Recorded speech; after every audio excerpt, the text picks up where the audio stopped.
So, ipapakita ko pala sa inyo kung paano ko lutuin ang isa sa paborito kong salmon bake recipe. Siyempre, unang sangkap na kailangan natin, etong salmon or salmon.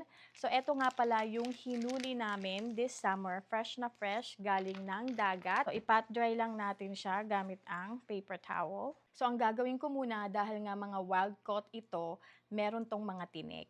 So, eto guys, satisfying ang pagkuha ng tinik. Yes, may tinik ang mga salmon na nahuhuli namin dito sa dagat or ilog ng Alaska.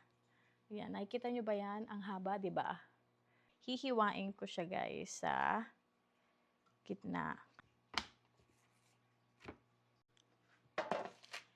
And then ilalagay ko siya dito sa ating pan na may aluminum foil. So sa isang bowl, maglalagay lang tayo ng Kewpie mayo. Kahit anong brand ng mayo pwede.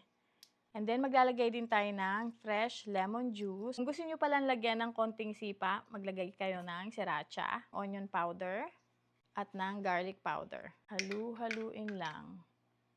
Ayan, lagay lang natin siya dito. Spread lang natin. So, hindi na ako naglagay ng oil kasi etong ating salmon, meron na tong natural oil. So, spread lang natin dyan.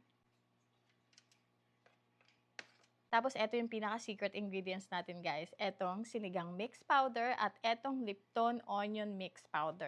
Budbud lang ng budbud. Ayan. Sinasabi ko sa inyo, sobrang dali lang nito. Pero ang sarap. Grabe. Kung meron kayong furikake, budbudan nyo rin. Mas marami, mas masarap. And then, ayan, okay na to. Ilagay na natin sa oven. Bake it to 375 for 15 to 20 minutes. Oh my God. Ito na siya, guys. Luto na siya. Ang bango-bango ng bahay. Hala, lutong-luto siya, guys. Mainit. Kita nyo ba? Ito nga pala ang ating close-up look. Ayan, lutong-luto siya, guys. So, pakita ko. Ayan. Tapos, ito naman yung isa. Init. Kita nyo ba? Ayan, tikiman time na tayo. So, eto yung sinigang muna.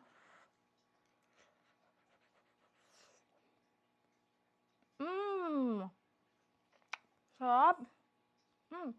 Parang kumain ka lang ng sinigang, pero bake siya. Masarap, grabe. Pina-level up. And then, eto namang isang flavor. Kain po.